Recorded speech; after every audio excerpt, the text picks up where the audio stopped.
Mesdames et messieurs, bonjour et bienvenue dans votre journal de 15 heures. Voici les titres de cet après-midi.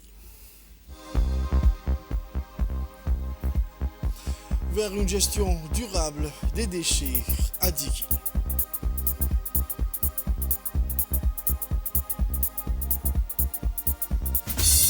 Au Nouvel Mondial, l'OCI condamne l'assassinat de Haniyeh. Les détails dans ce journal de 15 heures. C'était les titres, mesdames et messieurs, le journal au complet à présent. Le président de la République, son Excellence, M. Ismaël Omar Guelleh, a dans le contexte actuel de commémoration de la fête nationale ivoirienne souhaité succès et réussite à son homologue ivoirien, M. Alassane Ouattara. Le peuple et le gouvernement de Djibouti se joignent également à moi pour manifester leur sympathie à la nation amie ivoirienne, a écrit en substance le président Guelleh dans le télégramme de félicitations adressé à M. Ouattara. Nous nous réjouissons du renforcement sans cesse continu caractérisant les relations d'amitié et de coopération entre nos deux pays et nos peuples, a dans le même document noté le chef de l'État. Soyez sûr, Monsieur le Président, que vous trouverez toujours auprès du gouvernement et du peuple de Djibouti tout le concours propice au raffermissement des liens déjà privilégiés entre nos deux nations, a par ailleurs indiqué le président Guelleh, réitérant ses chaleureuses félicitations et se veut de bonnes fêtes au président Ouattara et à l'ensemble du peuple ami ivoirien. Autre actualité de ce journal, ce matin, une délégation militaire de haut rang conduite par le chef d'état-major général des armées, le général de corps d'armée, le général Zekriye Cheikh Ibrahim Bor, a pris son envol en direction du bataillon interarmé d'El Issabié. Cette visite s'inscrit dans le cadre du séjour passerelle de la jeunesse à El Issabié, un événement organisé par le ministère de la Culture et de la Jeunesse de la République de Djibouti. Le général Zekriye Cheikh Ibrahim a été accueilli à El Issabié avec tous les honneurs réservés à son rang. Étaient présents à son arrivée les responsables régionaux, le chef de corps du BIAS, ainsi que les officiers commandant les unités de la gendarmerie et de la police nationale. La mission de cette visite était claire pour le SEMGA, garantir que les préparatifs pour cet événement grandiose soient à la hauteur de nos attentes et de celles de nos jeunes. À cette occasion, la caserne du bataillon interarmé d'El Issabié a été choisie pour accueillir plus de 600 jeunes venus de tout le pays. Ce grand rassemblement débutera ce jeudi 8 août 2024 dès l'après-midi et se poursuivra jusqu'à la cérémonie de clôture prévue pour le lundi 12 août 2024.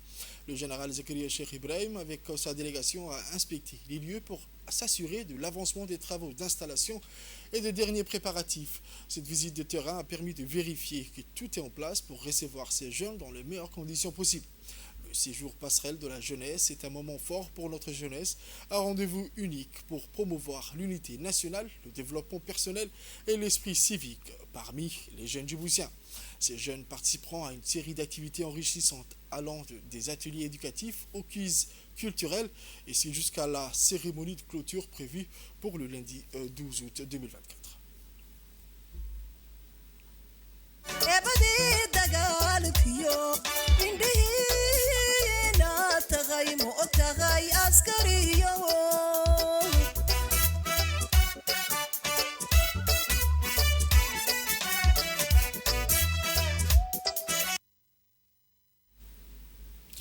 La première mission de suivi et évaluation du projet gestion de la collecte des déchets à Mouloud s'est tenue au conseil régional de Dikil, réunissant plusieurs personnalités clés et partenaires de ce projet ambitieux.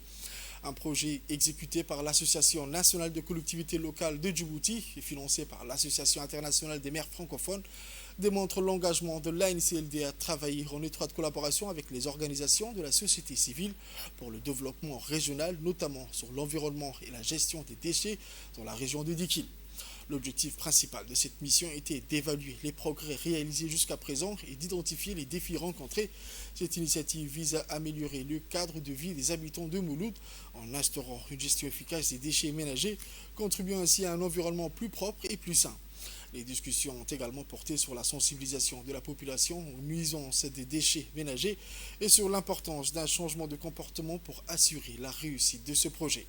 La NCLD, en collaboration avec l'AIMF, continuera à travailler étroitement avec les autorités locales, les organisations de la société civile et les communautés pour garantir le succès de cette initiative, marquant un pas significatif vers une gestion durable des déchets dans la région des Dikil.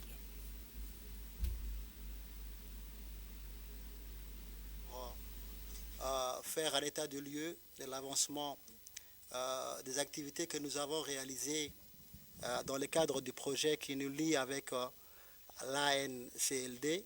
Donc nous sommes l'association qui a bénéficié pour la première fois un financement de la part de l'ANCD. Donc nous sommes vraiment très honorés et donc c'est une occasion pour nous de remercier encore et encore à l'ANCD, le président Mahad du conseil régional de Dekil qui nous a vraiment appuyés et qui nous a soutenus dans les démarches pour l'obtention de ce financement. Donc nous allons essayer d'exposer à l'équipe de l'ANCD les activités que nous avons entreprises. Et donc, très heureux encore d'être ici et merci. On écoute à présent le secrétaire exécutif de l'ANCLD, M. Alouloufa Aden. C'est un honneur pour moi de prendre la parole aujourd'hui à l'occasion de la mission initiale de suivi et évaluation, projet gestion de la collecte des déchets à Mouloud. Ce projet financé par l'Association nationale des collectivités locales de Djibouti, l'ANCLD, avec le soutien précieux de l'Association internationale de maires francophones, marque un tournant important dans notre lutte commune pour un environnement plus propre et plus sain. L'objectif de cette mission est d'évaluer l'état d'avancement du projet basé sur les dynamiques des partenariats multi-acteurs entre les organisations de la société civile et les autorités locales. Ces projets incarnent notre volonté de travailler ensemble pour relever les défis environnementaux auxquels nous sommes confrontés. La gestion des déchets est un enjeu crucial pour nos communautés. Elle affecte non seulement notre cadre de vie, mais aussi notre santé et notre avenir. Depuis longtemps, Mouloud a été confronté aux défis posés par les dépôts sauvages de déchets. C'est dans ce contexte que ce projet a été conçu par l'association ADAR, avec l'objectif principal d'apporter des solutions concrètes et durables pour améliorer la gestion des déchets ménagers. C'est un projet ambitieux. Ce projet ambitieux s'articule autour de plusieurs actions clés. Tout d'abord, il inclut l'acquisition de matériel essentiel comprenant des tricyclomoteurs pour la collecte ainsi que de pelles, pioches, râteaux et sacs poubelles pour faciliter le travail sur le terrain. Ces équipements sont cruciaux pour permettre aux équipes de collecte de travailler efficacement et en toute sécurité. Ensuite, la construction d'une décharge circulaire représente une étape majeure vers une gestion plus structurée des déchets. Ce site permettra non seulement de regrouper les déchets de manière organisée, mais aussi de minimiser l'impact environnemental des dépôts sauvages. En parallèle, des opérations de ramassage et d'enterrement de déchets provenant de dépôts seront lancées. Ces efforts sont essentiels pour restaurer la propriété des espaces publics et prévenir les risques sanitaires associés à l'accumulation de déchets non contrôlés. Après la réunion technique sur le suivi du projet de gestion des déchets à Mouloud par l'association ADAR, M. Madrissine, président du conseil régional de Dekil, s'est rendu sur place 0 Mouloud avec les responsables régionaux et l'équipe technique de l'ANCLD. L'objectif de cette visite était d'inspecter les avancées des travaux de construction de la décharge. Durant sa visite, le président a profité de l'occasion pour discuter avec la population locale des enjeux et des bénéfices de ce projet, renforçant ainsi l'importance de la gestion efficace des déchets pour améliorer leur cadre de vie. La population locale, très enthousiaste, a exprimé sa satisfaction concernant le projet. Le président du conseil régional s'est montré satisfait également de l'avancement des travaux et de sa collaboration avec l'association ADAR. Le président de l'association ADAR a remercié les autorités locales de Dekil et l'AMF pour leur confiance et leur soutien technique.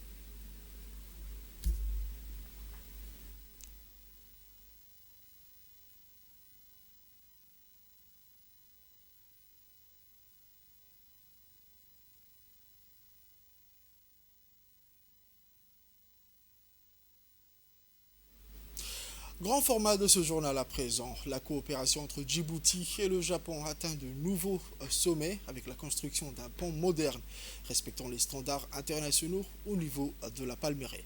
Voici un mag de la rédaction.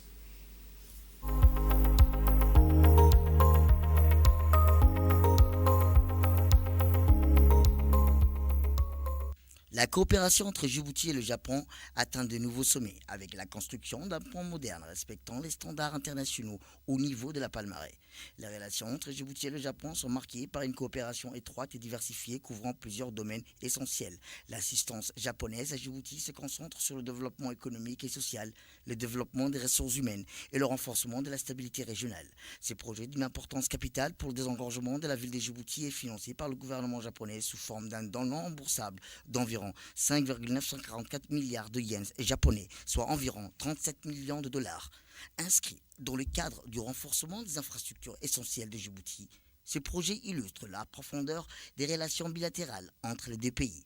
La signature de cet accord a eu lieu le 22 janvier dernier entre le ministre des Affaires étrangères, M. Mohamed Ali Youssouf, et l'ambassadeur du Japon à Djibouti, M. Keiichi Hara. Cet événement symbolise l'engagement mutuel de Djibouti et du Japon en faveur du développement des infrastructures routières, cruciales pour le progrès économique et social. La construction du pont de la Palmeraie constituera une étape importante pour le désengorgement du transport urbain. Comme vous le savez et comme nous le savons tous, ce tronçon reliant la commune de Balbala à la commune de Boulaos est devenu et devient impraticable. Durant les intempéries, bloque la circulation. C'est donc en collaboration avec nos partenaires de la JICA qu'un bureau d'études a été mandaté pour la réalisation des études techniques qui permettront la construction de ce pont. Ainsi, avec ce nouveau pont, dont la phase de lancement est prévue en août 2024, les automobilistes, les transports en commun, mais aussi les camionneurs verront leur temps de trajet amélioré. Le pont qui enjambera l'oued d'Ambouli jouera un rôle crucial dans la fluidification du trafic et le renforcement de la connectivité régionale.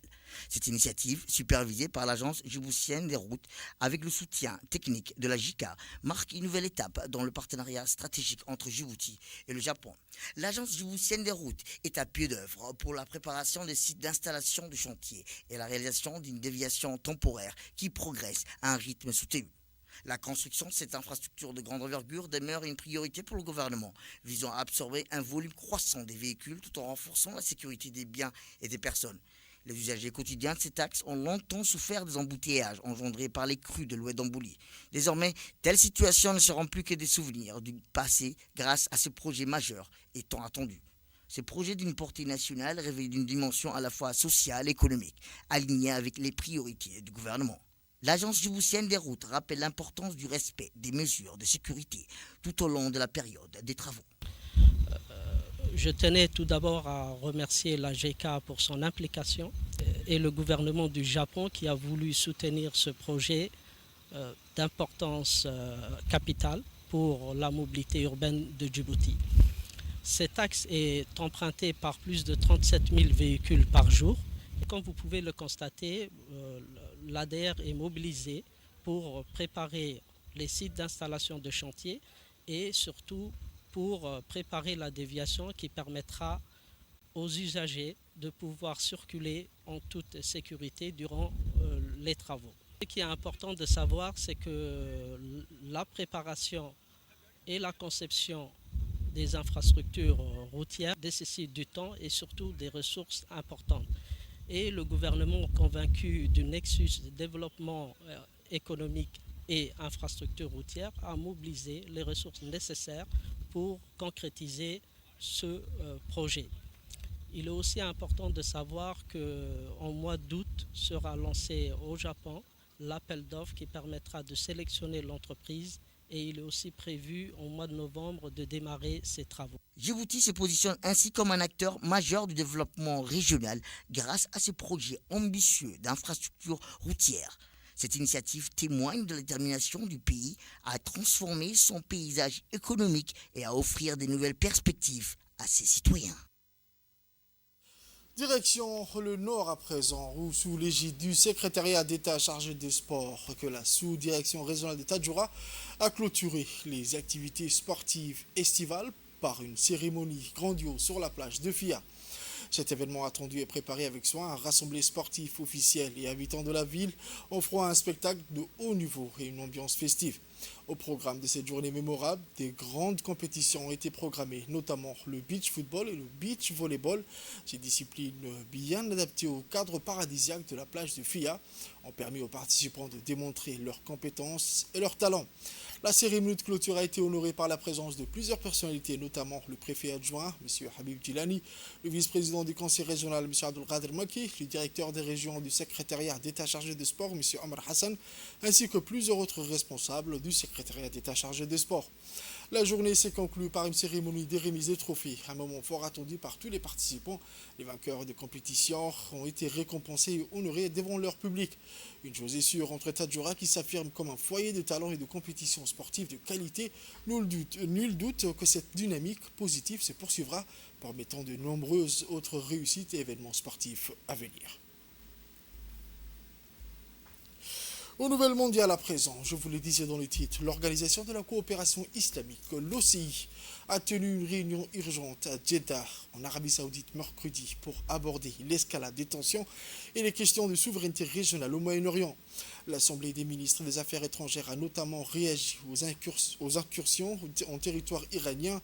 Le ministre des Affaires étrangères de la Gambie, Mamadou Tangara, a souligné la pression que l'assassinat d'Ismail Haniyeh, ancien premier ministre palestinien et chef du Hamas, a exercé sur la diplomatie internationale.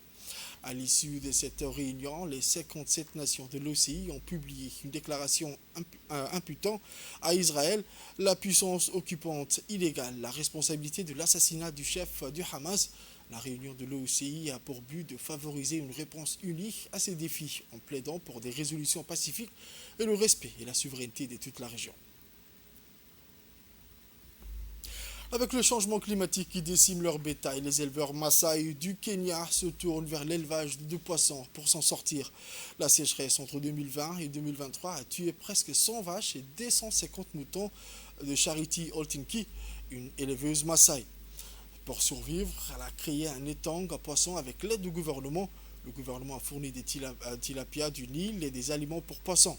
Après 6 mois, les premiers poissons ont été vendus jusqu'à 300 shillings kenyans chacun. Le programme d'aide du gouvernement aide les familles à diversifier leurs revenus et à se protéger des impacts du changement climatique. D'après l'autorité nationale de gestion de la sécheresse du Kenya, 2,6 millions de bovins sont morts à cause de la sécheresse entre 2020 et mars 2023, soulignant l'importance de diversifier les moyens de subsistance. Autre actualité internationale, la variole du singe au centre de préoccupation de l'Organisation mondiale de la santé, l'OMS. Son directeur général a annoncé mercredi qu'il allait réunir un groupe d'experts pour déterminer si la propagation croissante de la pathologie doit être déclarée urgence mondiale. Au moins 10 pays africains sont touchés par ce virus, selon les données publiées la semaine dernière par le Centre africain de contrôle et de prévention des maladies. La République démocratique du Congo en est le principal foyer avec plus de 96% de tous les cas et décès. Par rapport à la même période de l'année dernière, les cas ont augmenté de 160% et le décès de 19%. Une nouvelle version du virus qui peut tuer jusqu'à 10% des personnes est apparue en RDC, alors que la semaine dernière, pour la première fois, le Rwanda, le Burundi ont été pour la première fois touchés par la maladie. En 2022, déjà, l'OMS a déclaré la variole du singe urgence mondiale après qu'elle s'était propagée dans plus de 70 pays, affectant principalement les hommes homosexuels et bisexuels. Les pays occidentaux ont endigué cette maladie grâce à des vaccins et au traitement, des outils de lutte très peu disponibles en Afrique. Sport à présent, Francis Ngannou va faire son grand retour en MMA. L'ancien champion poids lourd de l'UFC fera son début en PFL, le Professional Fighters League, en octobre prochain. Il affrontera Renan Ferreira, champion poids lourd de la PFL 2023, le 19 octobre. Il s'agira de son premier combat en MMA depuis janvier 2022, où il a défendu son titre UFC contre Cyril Gane. À l'issue de ce combat, Francis Ngannou a quitté l'UFC après un conflit contractuel. Loin des combats de MMA, il s'est ensuite consacré à la boxe pour affronter des poids lourds de la boxe comme Tyson Fury. Il a failli créer la surprise en manquant de peu la victoire. Francis Ngannou a signé un accord avec la PFL en 2023, faisant de lui le président et propriétaire d'actions de PFL Africa. C'est tout pour ce journal de 15 heures, mesdames et messieurs. Merci à vous de l'avoir suivi et restez avec nous pour la suite du programme sur Télé Djibouti.